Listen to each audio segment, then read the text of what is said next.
El Salvador is coming to visit. No, but it sounds loud when you know it is, yeah. You can hear it okay? You can hear me talking? One, two, 1, 2. The president of El Salvador is coming to visit today.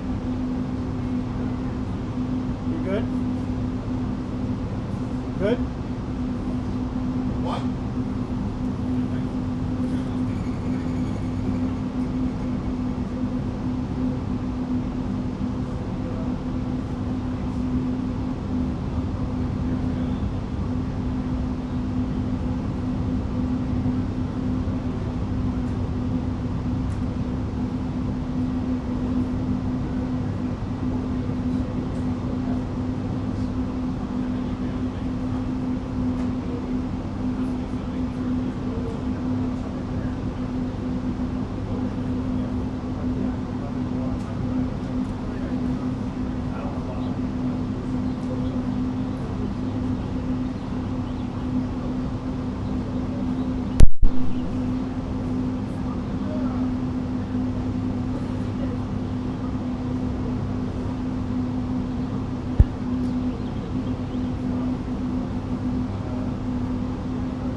go, and then we follow.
He'll usually shake like this.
That's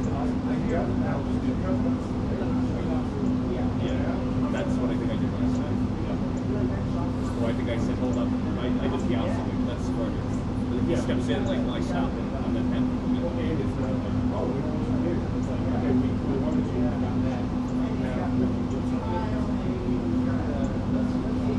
I think the problem last time is that everybody like faced me thinking they were gonna get a photo, and I was like tight on the presidents, and I got like the 2 corner people in, and the other people, the 3 going down the couch, and like you gotta get your 15 on that. But yeah, the 24 works well, but then you have that one person that's got a forehead that's like this. Right.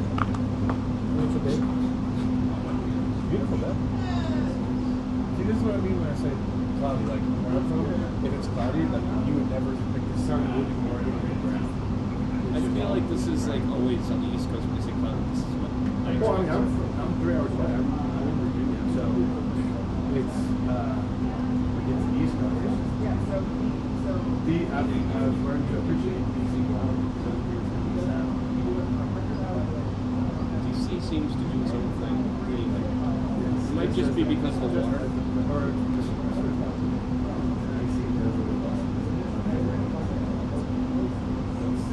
that's the official answer. No, I'm in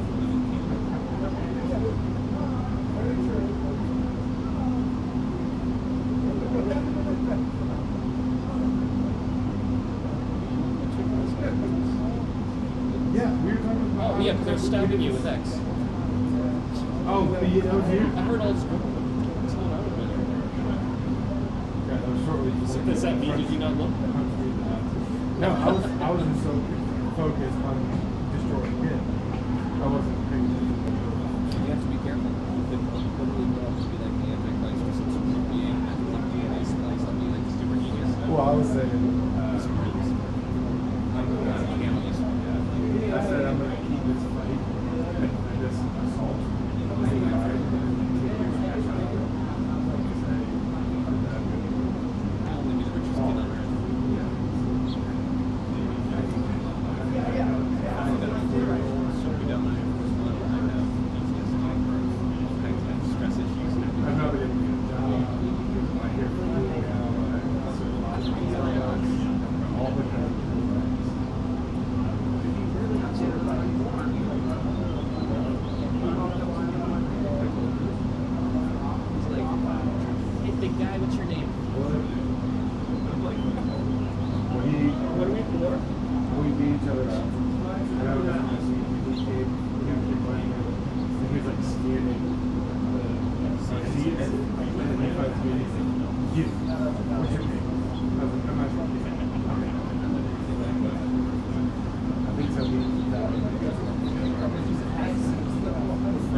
Superhero villain.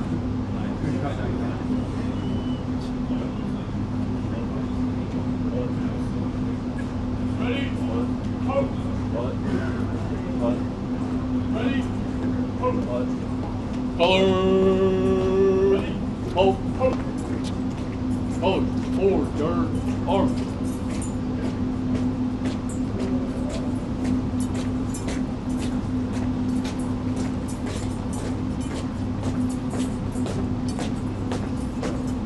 Hold, ready, cut. Hold, dress center, dress.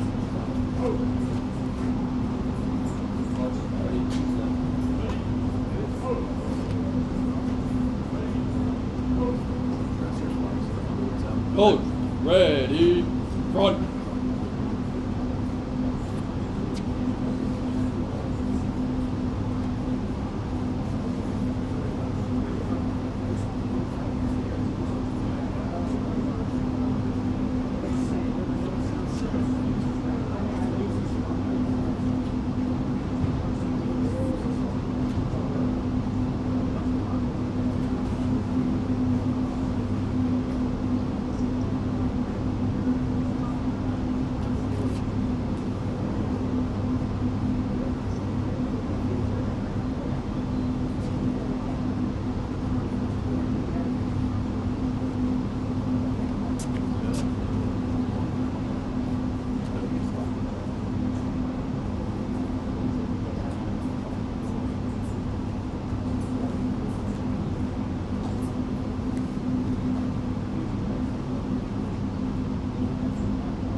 Attention!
two.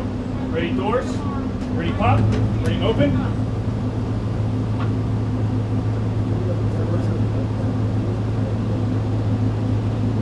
Ready close. Ready shut. Ready face. Forward march. Your message to Christians during this Holy Week, sir. We are calling you. You have a message for Christians, sir, during this Holy Week.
Forward. March.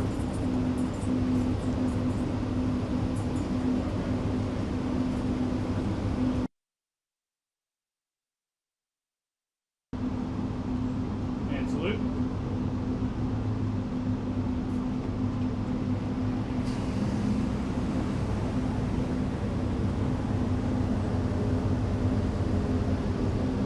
Ready two.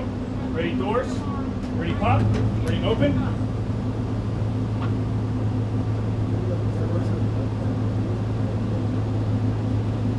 Ready close. Ready shut. Ready face. Forward march. Your message to Christians during this Holy Week, sir. We are calling you. You have a message for Christians, sir, during this Holy Week.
entire period of time.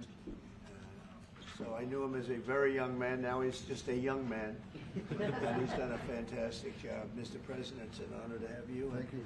You're doing incredibly for your country. And we appreciate working with you because you want to stop crime, and so do we. And it's very, very effective. And I want to just say hello to the people of El Salvador and say they have one hell of a president. Okay? And I mean that, and I know him well. I know him as a very young man, Marco, even younger than you. You know, he started pretty young. He'll always be younger. Young at heart. But I want to thank you for the great job you're doing. I appreciate it very much. Thank you. Well, it's an honor to be here in the Oval Office with the President and leader of the free world. We're very happy, and we're very eager to help. We know that you have a crime problem, a terrorism problem that you need help with. And we're a small country, but if we can help, we will do it. And we actually turned the murder capital of the world, that was the journalists call it, right? Murder capital of the world, into the safest country in the Western Hemisphere. And, you know, if sometimes they say that we imprisoned thousands. I like to say that we actually liberated millions. So, you know, like, It's very good. Who gave him that line? Do you think I can use that? Yes. And in fact, Mr. President, you have 350 million people to liberate. Yeah. But to liberate 350 million people, you have to imprison some. You know, that's the way it works, right? You cannot just, you know, free the criminals and think crime is going to go down magically. You have to imprison them so you can liberate 350 million Americans that are asking for the end of crime and the end of terrorism. And it can be done. I mean, you're doing it already. And I'm sure that people have seen the change in the streets. A long way to go because you're just initiating your second term. But it's clear that, you know, with the numbers at the border, you know, even in Democrat-run cities, they get a help from the work you're doing. So I'm really happy to be here, honored, and eager to help. Well, we had a terrible thing happen. We had an administration that allowed people to come in freely into our country from not only South America, but from all over the world, many from the Congo in Africa, Asia, all over the world, Europe, rough parts of Europe. And they came from prisons, and they came from mental institutions, and they came from gangs, and the gangs of Venezuela and other places. And hundreds of thousands and even millions of them came. 21 million people altogether, but many of the people that came, just a tremendous percentage of them were criminals, in some cases violent criminals. We had 11,088 known murderers. Half of them murdered more than one person. This was allowed by a man who, what he did to our country is just unbelievable. So we're straightening it out. We're getting them out. But what they did and what that party did to our country, open borders, anybody could come in. As soon as I heard that, I said, every prison's going to be emptied out into our country. That's what happened. And we're straightening it out. And we just had numbers. We had the highest recruiting numbers in the history of our country going into police departments. And a year ago, we had the lowest numbers. You couldn't hire a biggest change. Yeah. Nobody's From ever the seen. lowest to the highest. And the military now, Marines, the Army, Air Force, Coast Guard, every slot is, I mean, we have the best numbers we've ever had. We call it recruitment numbers. And we've never had anything like it. We had records on at every single level. But very important, the policemen. The policemen are joining forces now that we're having a hard time with policemen because we weren't protecting our police. Yeah. And we cherish our police. The police are great, and the firemen and everybody else. But we have the highest numbers that we've ever had, the most enthusiasm. Great enthusiasm and on trade and other things. We're doing great. We're taking in billions and billions of dollars. We made, 2 weeks ago, I gave them a little bit of a pause because, you know, you have to show a little flexibility. But we go back to what we have to do. The markets have been very strong once they got used to it. But we were losing $2 billion a day. There's no company big like this, but this is the biggest deal ever made. Now we're making $3 billion a day. We're a great country, but we had stupid people running this country, and I can say it. But what they've done to us at the border should never and can never be forgotten. It's a sin, what they did, and you are helping us out, and we appreciate it. Thanks. Actually, what you're doing with the border is remarkable. It has dropped, what, 95%? It's incredible. As of this morning, 99%, 99.1% to be exact. Why are those numbers not in the media? Well, they get out with the fake news, you know, like CNN over here doesn't want to put them out because they don't like putting out good numbers. They only like putting out because I think they hate our country, actually. Yeah, but it's a shame. You're right. Isn't that a great question? Why doesn't the media? Why don't they put out numbers? Yeah, 99%. I mean, it's crazy, right? We're doing it's great. A crazy turnaround. Christy, could you maybe say a couple of words about the border? How we're doing? You know, it's just been absolutely phenomenal what a great leader can do.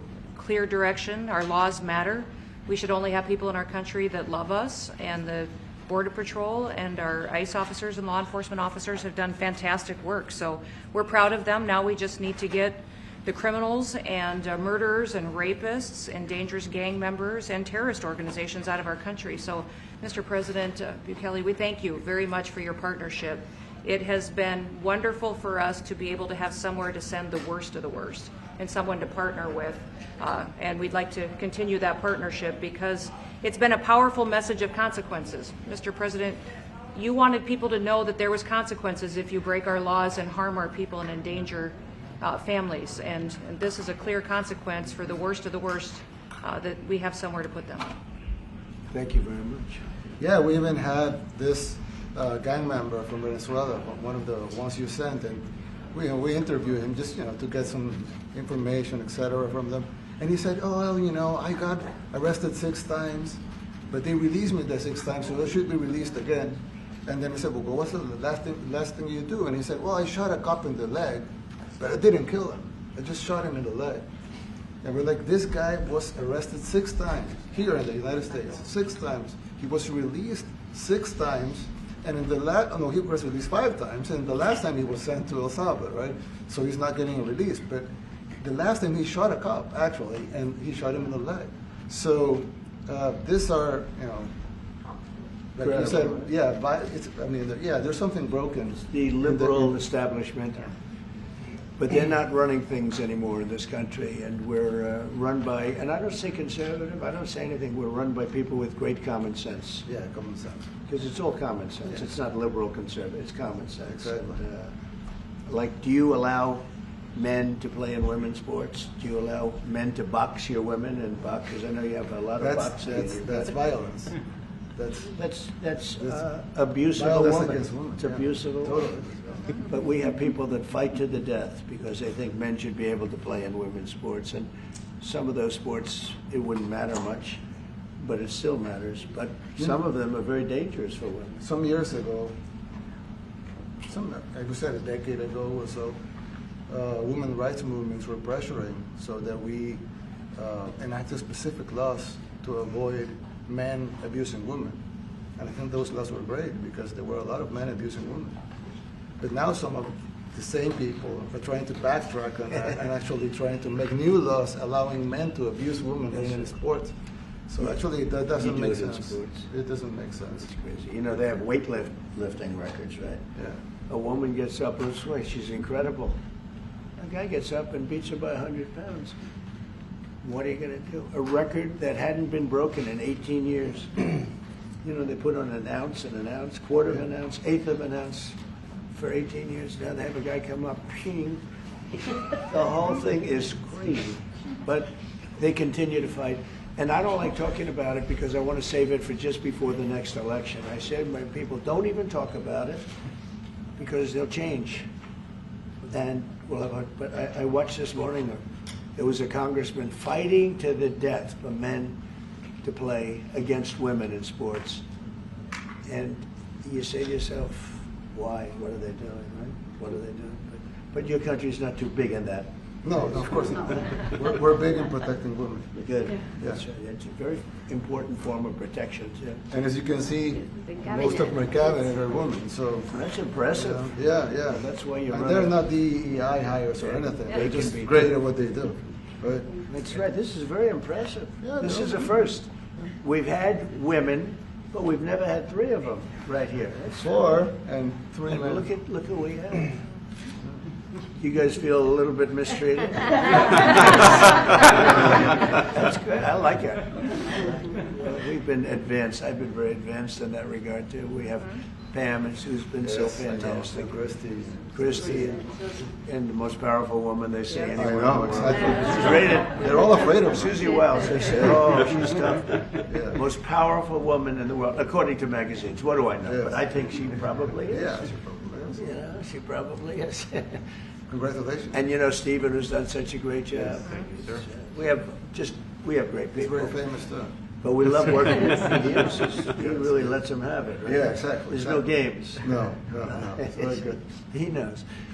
Do you have any questions, please? President Trump, Go, let's not start Mr. with President. CNN because they're just so Mr. President. wrong. Yeah, please. Yeah, thank you, Mr. President. You repeatedly mentioned last night that Russia's attack on Ukraine was a mistake. What is the exact mistake? And had you given Putin a deadline to actually move toward a ceasefire? The mistake was letting the war happen. If Biden were competent, and if Zelensky were competent, and I don't know that he is. We had a rough session with this guy over here. He just kept asking for more and more. That war should have never been allowed to happen. That war, I went 4 years and Putin wouldn't even bring it up. And as soon as the election was rigged and I wasn't here, that war started. There was no way that war should have been allowed to happen. And Biden should have stopped it. And you take a look at Putin. I'm not saying anybody's an angel. But I will tell you, I went 4 years and it wasn't even a question. He would never, and I told him, don't do it. You're not going to do it. And it was the apple of his eye, but there was no way that he would have done it. All you had to do is lower oil prices. If you lowered oil prices, Biden kept the prices so high because he made it impossible to get it. If you lowered oil prices, you would have never had the war. But you wouldn't have had it with me anyway. That war would have never happened. And I think it's a great abuse. So now what do? You get a country where 25% of its land is gone, and the best locations, where millions of people are killed. You know, you haven't reported accurately the death. And this was Biden's war, and I'm trying to stop it. And I think we're going to do a good job. I hope we're going to do it. They lose 2,500 young people a week, think on average. Now they're Russians and they're Ukrainians, but it's 2,000. We don't care. It's like whatever it is. Intolerable. They're not from your country. They're not from mine. But I want to stop it. 2,500. It's a killing field. It's like the Civil War. You take a look. I look at the satellite pictures. This should not be happening in our time. Of course, our time can be pretty violent, as we know. But that's a war that should have never been allowed to start. And Biden could have stopped it, and Zelensky could have stopped it, and Putin should have never started it. Everybody's to blame. Have you spoken to President Zelensky, sir, about his offer to purchase more Patriot missile batteries? Oh, I don't know. He's always looking to purchase missiles. You know, he's against. Listen, when you start a war, you got to know that you can win the war, right? You don't start a war against somebody that's 20 times your size, and then hope that people give you some missiles. If we didn't give them what we gave, remember, I gave them javelins. That's how they won their first big battle with the tanks that got stuck in the mud, and they took them out with javelins. They have an expression that Obama at the time, Obama gave them sheets and Trump gave them javelins. But just something that should have never happened. It's a really shame. The towns are destroyed. Towns and cities are, largely destroyed. They have the spires, the beautiful spires that go up. They say they were the most beautiful in the world in Ukraine for whatever reason, but the most beautiful in the world, they're mostly laying on their side, shattered and broken. And most importantly, you have millions of people dead. Millions of people dead because of 3 people. I would say 3 people. Let's say Putin, number 1, but let's say Biden, who had no idea what the hell he was doing. number 2, and Zelensky. And all I can do is try and stop it. That's all I want to do. I want to stop the killing. And I think we're doing well in that regard. I think you'll have some very good proposals very soon. Last question, sir. Have you attributed a motive, sir? Have you attributed a motive through the FBI investigation behind the attack on Governor Josh Shapiro over the weekend? No, I haven't, but the attacker was not a fan of Trump, I understand, just from what I read and from what I've been told. The attacker basically wasn't a fan of anybody. It's probably just a whack job.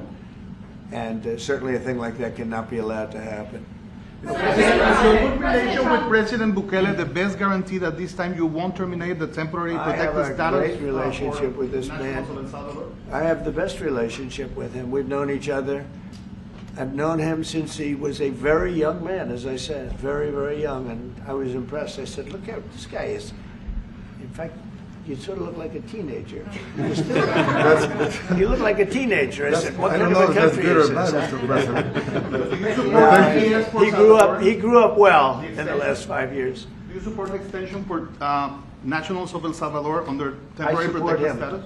Do you plan to ask Presidente Bukele. Let's hear the question from this very low-rated anchor at CB. Presidente Bukele. Do you plan to ask President Bukele to help return the man who your administration says was mistakenly deported? The man who was mistakenly deported to El Salvador? Well, let me ask Pam, would you answer that question? Sure, President. First and foremost, he was illegally in our country. He had been illegally in our country. And in 2019, 2 courts, an immigration court and an appellate immigration court, ruled that he was a member of MS-13 and he was illegally in our country. Right now, it was additional paperwork had needed to be done.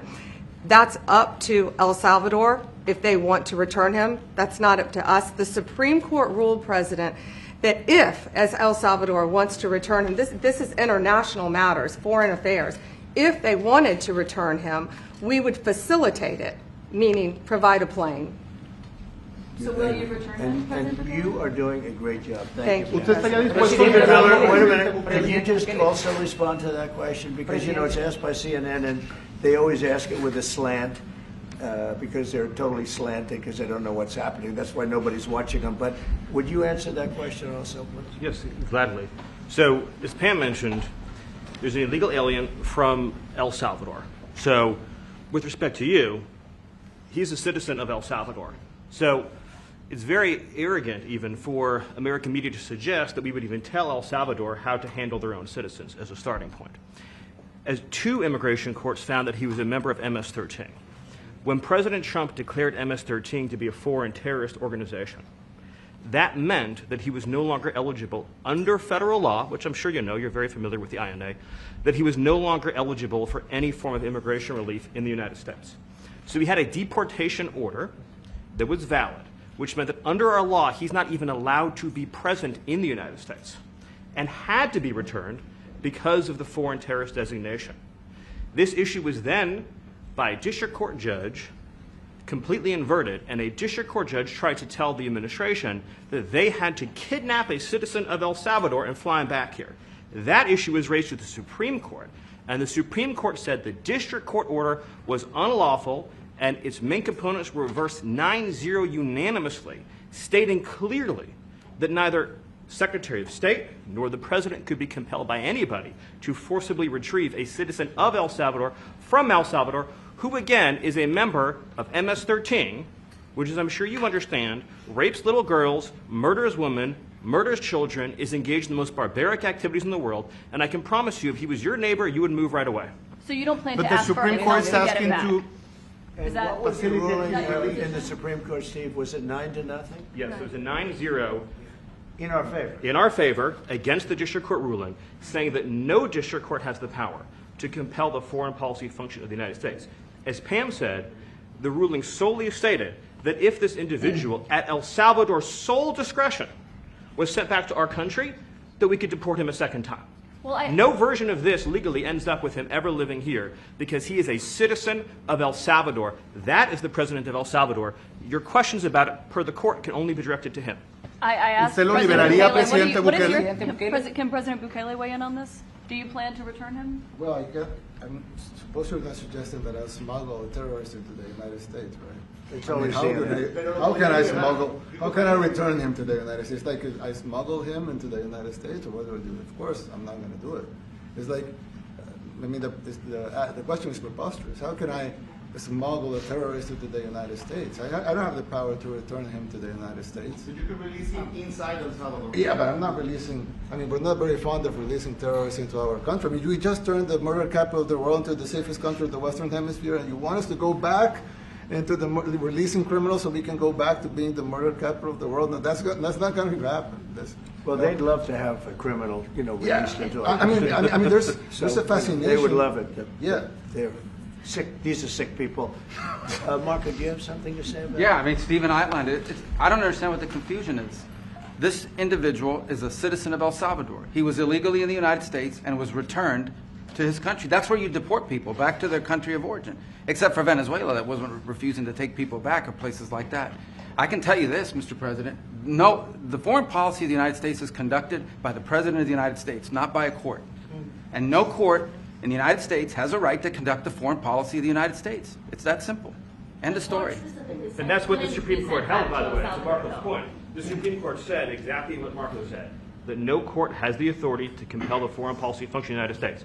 We won a case 9-0, and people like CNN are portraying it as a loss, as usual, because they want foreign terrorists in the country who kidnap women and children. But President Trump, his policy is foreign terrorists that are here illegally get expelled from the country, which, by the way, is a 90-10 issue. Well, Mr. President, you said that if the Supreme Court said someone needed to be returned, that you would abide by that. You said that on Air Force One just a few days ago. And they said that it must be facilitated. Why don't you just say, isn't it wonderful that we're keeping criminals out of our country? Why can't you just say that? Why do you go over and over? And that's why nobody watches you anymore. You have no credibility. Please, go ahead. President Trump, thank you so much.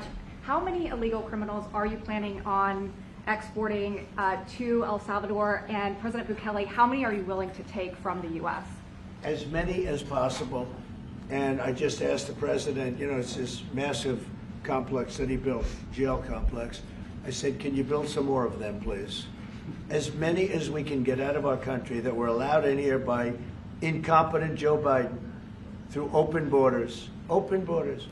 You probably hear open borders and you can't even understand it because nobody can understand. Nobody smart or with common sense can understand it. So we have millions of people that should not be in this country that are dangerous.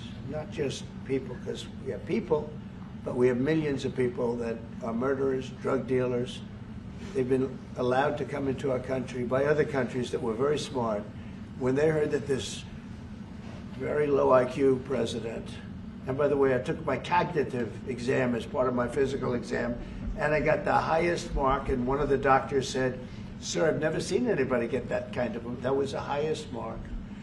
I hope you're happy with that, although they haven't been bugging me too much to take a cognitive, but I did do my physical and it was released. I hope you're all happy with it. I noticed there's no question, so probably you are.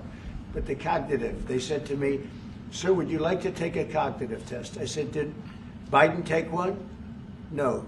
Did anybody take one? No, not too many people took them. I said, what about Obama? Did he take one? No, he didn't take one either. I said, let me be the only one to take one. But I've actually taken them 3 times already. I like taking them because they're not too tough for me to take. But we had a great physical exam, so I knew you were going to ask that.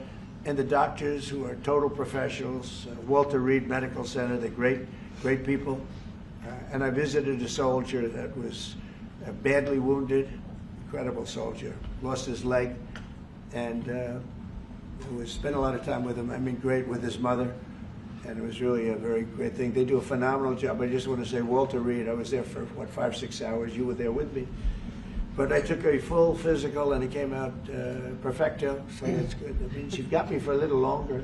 Would the U.S. be willing to pay for those facilities to be opened if new ones were going to be built? I'd do something. We'd help them out, yeah. We help them. They're great facilities, very strong facilities, and they don't play games. I'd like to go a step further. I mean, I said it to Pam. I don't know what the laws are. We always have to obey the laws, but we also have homegrown criminals that push people into subways. that hit elderly ladies on the back of the head with a baseball bat when they're not looking, that are absolute monsters. I'd like to include them in the group of people to get them out of the country, but you'll have to be looking at the laws on that, Steve, okay? And do you think more presidents should follow suit like you guys as far as taking a hard stance on crime here in the United States? Oh, I do. I think everybody has to. I mean, the president said it better than anybody. He said, you know, you have liberty and you have to have liberty, but to have liberty, not everybody is going to be good. And, you know, some are bad because they're sick. They're mentally deranged. They're bad. Why do you think then you have to take them. If you're going to have a country, you're going to have to take those people out. And we've been doing that. But this was like an unforced error, they would call it, where we had people that may hate our country, or maybe they're just stupid people. I think they're probably stupid people more so. A lot of people said they did it for the vote. But I did better with Hispanic people than they did, because they always use Hispanic. I did better. You people love me. I saw my poll numbers in your country up through the roof, right? 91%. Some people think they do it for the vote. But they don't have to do it for the vote. They cheat, you know, they're professional cheaters. That's about the only thing they do well. So we just have had a great relationship, and it's become bigger because of a strange thing that happened. You know, I came back. We had no war in Ukraine. We had no war we had no October 7th Middle East problem. We had nothing. We had no inflation. We didn't have the Afghanistan most embarrassing moment in the history of our country. The Afghanistan, not withdrawing, because I would have been out. You know, I had it all set to bring people out with dignity and pride. That was the worst, most embarrassing moment in the history of our country, Afghanistan. We didn't have any of that. You wouldn't have had the war with Russia, Ukraine. You wouldn't have had the Middle East problem because Iran was broke. They had no money because we had secondary sanctions on and lots of other sanctions. And now every single thing, got a problem with Iran, but I'll solve that problem. That's almost an easy one. We got to solve a war that should have never started, Ukraine and Russia, and we'll get that solved. And we have to solve problems, and we already solved inflation. You know, if you look at the numbers are incredible, actually. The stock market's up, and we're not letting other countries take advantage of this country like they have for the last 40 years. So thank you very much. You have a question, please? Yes, Mr. President, thank you so much. You scored another major investment win this morning when NVIDIA pledged to build its AI supercomputer, the first time ever, right here in the United States. Thank you. That's a question I like. That's true. What is your reaction to this announcement, sir, and how will this positively benefit Americans across the country? Well, it's one of the biggest announcements you'll ever hear, because NVIDIA, as you know, controls that almost the entire sector, which is one of the most important sectors in the world, between chips and semiconductors and everything else. And they're the biggest. And the other biggest we already have coming in is spending $300 billion, as you know. They announced 2 weeks ago. But NVIDIA is so highly respected. And this was an announcement that a lot of people, I knew it was going to happen, but not to the extent that it happened. It's big. And the reason they did it is because of the election on November 5th and because of a thing called tariffs. As I say, the most beautiful word in the dictionary. After love, God, relationship. The press actually hit me and said, tariff is the most beautiful word in the dictionary. What about family, love, God? So I got hit even on that. Do you understand? I said, okay. So now I say it's my 5th most favorite word because they get you on anything. But that NVIDIA, it's one of the great companies of the world, modern, super modern companies, controls segments that nobody, you know, sort of controls the world in a sense, and they're coming in here in the biggest way with hundreds of billions of dollars. Not like millions of dollars, hundreds of billions of dollars, and I'm honored by it. And I want to thank Jensen and all of the people that we deal with. They're great people, they're brilliant people. And without tariffs, they wouldn't be doing it. Okay? Thank you very much. Are please. you considering additional sanctions against Russia after their latest attack? And do you have an update on the rate and when you might announce semiconductor Well, I already tariffs? have sanctions on Russia. I put them there. If you remember, Nord Stream 2, that's the big pipeline that goes through Europe. I stopped it. That's Russia's pipeline, the largest pipeline, I think, in the world. Goes to Germany. And I stopped it. And when Biden came in, he approved it. And then they say, oh, I'm friendly with Russia. No. Putin said, you know, if you're my friend, I'd hate to see you when you're my enemy. I stopped the biggest economic job they ever had. I stopped it cold, right? It was dead. You know that, right? And Biden came in and he immediately approved it. What was that all about? And it's a pipeline that takes care of a lot of the needs. Now, you know, it was a very controversial thing, but I stopped it, and Biden approved it.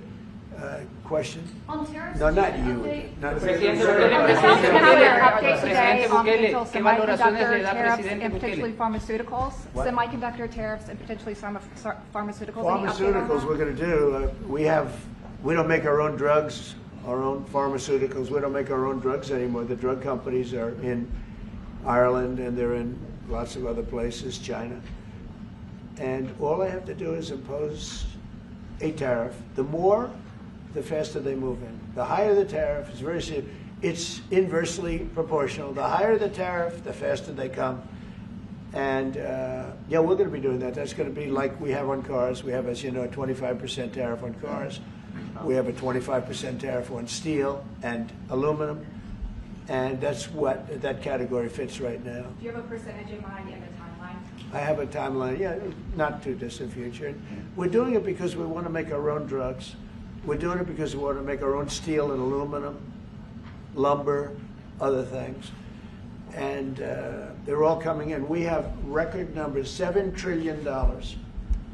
Since I announced, like a month and a half ago, since I came in, we have over $7 trillion being invested in the country. We didn't have $1 trillion. We didn't have $500 billion for some of these guys. They didn't know what the hell they were doing. So we have the largest investment that we've ever heard of, and we're only 2 months in. And that'll continue at levels that you've never seen before. That's what's going to happen. And even the stock market's up today. It's we also had, you know, a lot of people didn't say it the way it was. We had the largest gain in the stock market in history on every single category last week. That was a nice game because we were getting a little hit because people didn't understand the power of our our country economically if you use it right. Do you have something to say on that, JD? Yes, sir. I mean, look, for 40 years we have lost manufacturing capacity. Workers have seen their wages stagnate. And some of the most critical things that we need, from the pharmaceuticals, the drugs that we give to our children, the antibiotics that we give to our kids, to the weapons that we actually need to fight a war, if God forbid we had to fight a war, we don't make enough of that stuff. And so President Trump ran explicitly on changing that. Yes, as the president mentioned, it caused a little bit of disruption in the market, but I actually think over the long term, workers are going to benefit, stocks are going to go up, American businesses are going to benefit as we reinvest and reindustrialize our country. And the auto workers and the Teamsters and all of the unions, you know, not traditionally Republican, but I'm winning those unions by, we're up 40, 50 points on the Democrats. They're losing everything. They're losing everything because they just have policies that are not believable. They fight for policies that are 5% popular, and nobody knows who the 5% are. I mean, nobody can find the 5%. But if you go back to Ohio, and by the way, we have the great championship team from Ohio coming in today, right? Very big day. And that's going to be a little bit later. And that'll be, if you want to stick around, I'll introduce you to some nice people. You'll see some very large people, right? You'll see some people that even you have not seen people like this. These are big, these are 6'7", 380 pounds with no fat. Okay, that's pretty good, right? But the team, the national championship team, is being honored today at the White House, so that'll be exciting. If you're around, you want to stay around, I'll have you up there. You can tell them all about your prison, how you have to behave. Mr. Okay. How Who else? temporary are those exemptions on electronics? You said yesterday that you're making a decision on Iran very quickly. What do you mean by that? Is that a decision to strike Iran? Solve their problem very quickly. Iran wants to deal with us, but they don't know how. They really don't know how. We had a meeting with them on Saturday. We have another meeting scheduled next Saturday. I said, that's a long time. You know, that's a long time. So I think they might be tapping us along. But Iran has to get rid of the concept of a nuclear weapon. They cannot have a nuclear weapon. He can't have a nuclear weapon. Nobody can have. We can't have anybody having nuclear weapons. You know, we can't have nuclear weapons. And I think they're tapping us along because we're so used to dealing with stupid people in this country. And I had Iran perfect. You had no attacks. You would have never had October 7th in Israel, the attack by Hamas, because Iran was broke. They were stone cold broke when I was president. And I don't want to do it. I want them to be a rich, great nation. The only thing is, one thing, simple. It's really simple. They can't have a nuclear weapon. And they got to go fast because they're fairly close to having one. And they're not going to have one. And if we have to do something very harsh, we'll do it. And I'm not doing it for us, I'm doing it for the world. And these are radicalized people, and they cannot have a nuclear weapon. Does that include a potential strike on Iranian nuclear facilities? Of course it does. And just a follow-up question, a clarification. You mentioned that you're open to deporting individuals that aren't foreign aliens but are criminals to El Salvador. Does that include potentially U.S. citizens, fully naturalized Americans? If they're criminals and if they hit people with baseball bats over their head that happen to be 90 years old, and if they rape 87-year-old women in Coney Island, Brooklyn, yeah, that includes them. What, do you think there's a special category of person? They're as bad as anybody that comes in. We have bad ones too. And I'm all for it because we can do things with the president for less money and have great security. And we have a huge prison population. We have a huge number of prisons, and then we have the private prisons, and some are operated well, I guess, and some aren't. But he does a great job with that. We have others that we're negotiating with too. But no, if it's a homegrown criminal, I have no problem. Now, we're studying the laws right now. Pam is studying. If we can do that, that's good. And I'm talking about violent people. I'm talking about really bad people. Really bad people. Every bit as bad as the ones coming in. And I made the statement when I heard about this a long time ago now, 4 years ago. When I heard that this guy was having open borders, I said every single criminal from all over the world is going to be dumped into our country. And that's what happened. Jails. The jails of the Congo were emptied out. The jails of Venezuela were emptied out. And you know what happened? Their crime went way down. But now Venezuela has other problems. You know what the problem is? They have no money. Yeah. Because I shut off their oil, and we put secondary tariffs because they're not doing what's right over there. They know what to do. We spoke to them. I spoke to them. They know what to do. But they have no money. Venezuela has no money. But Iran had no money. And Iran behaved so beautifully. And then Biden took all those secondary tariffs and tariffs on. I told China, you can't buy oil. If you buy oil from Iran, China, I told it to President Xi, then we no longer want you to do business with the United States of America. And those ships disappeared from that harbor so quickly. China. Get along great with China. Are the talks with Iran productive? Do you want to continue that? What? The talks with Iran, do you believe those are productive? Do you want to continue that? I think Iran could be a great country as long as it doesn't have nuclear weapons. If they have nuclear weapons, they'll never get a chance to be a great country. They will never get a chance. It won't even come close. Sir, on tariffs. Yeah. Yeah, thank you. Yesterday you mentioned short-lived product exemptions. Which specific products are you considering, and how long is short-lived? Weeks, months? I'm looking at something to help some of the car companies where they're switching to parts that were made in Canada, Mexico, and other places, and they need a little bit of time because they're going to make them here, but they need a little bit of time. So I'm talking about things like that. What about any Apple products, other cell phones?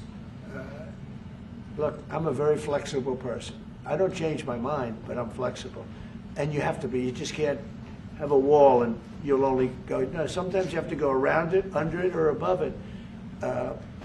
There'll be maybe things coming up. I speak to Tim Cook. I helped Tim Cook recently, and that whole business. I don't want to hurt anybody. But the end result is we're going to get to the position of greatness for our country.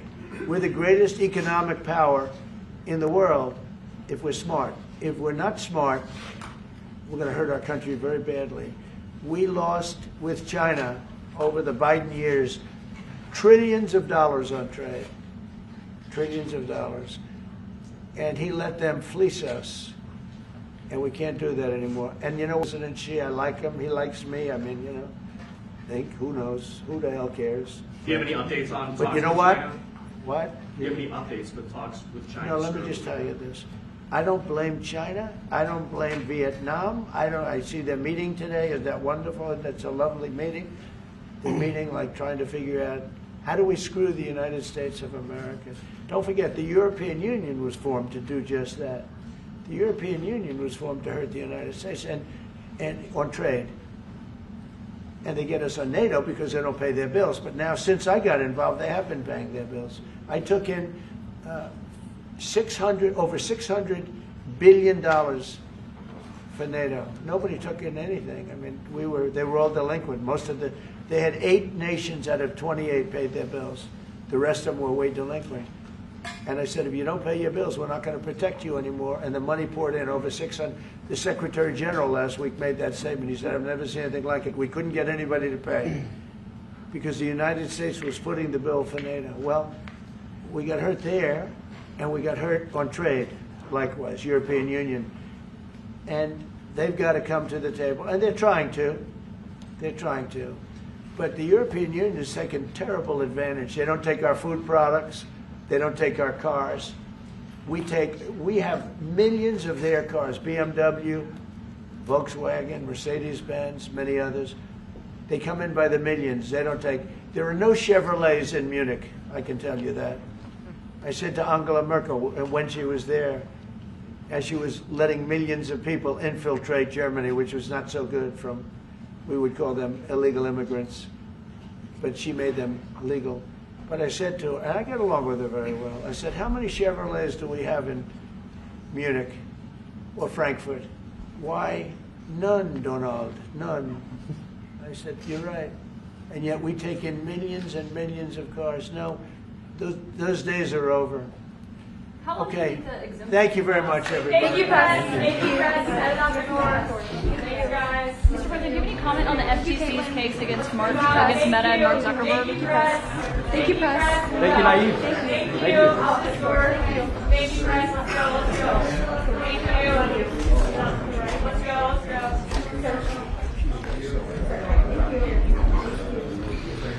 Oh, thanks, guys.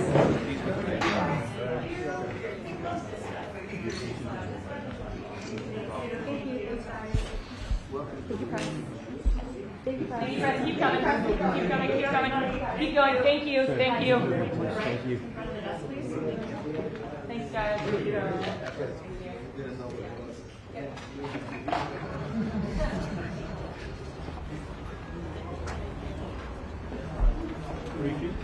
Just the cuts. Hey guys, right wrap. So, Just the cuts. Close to 9.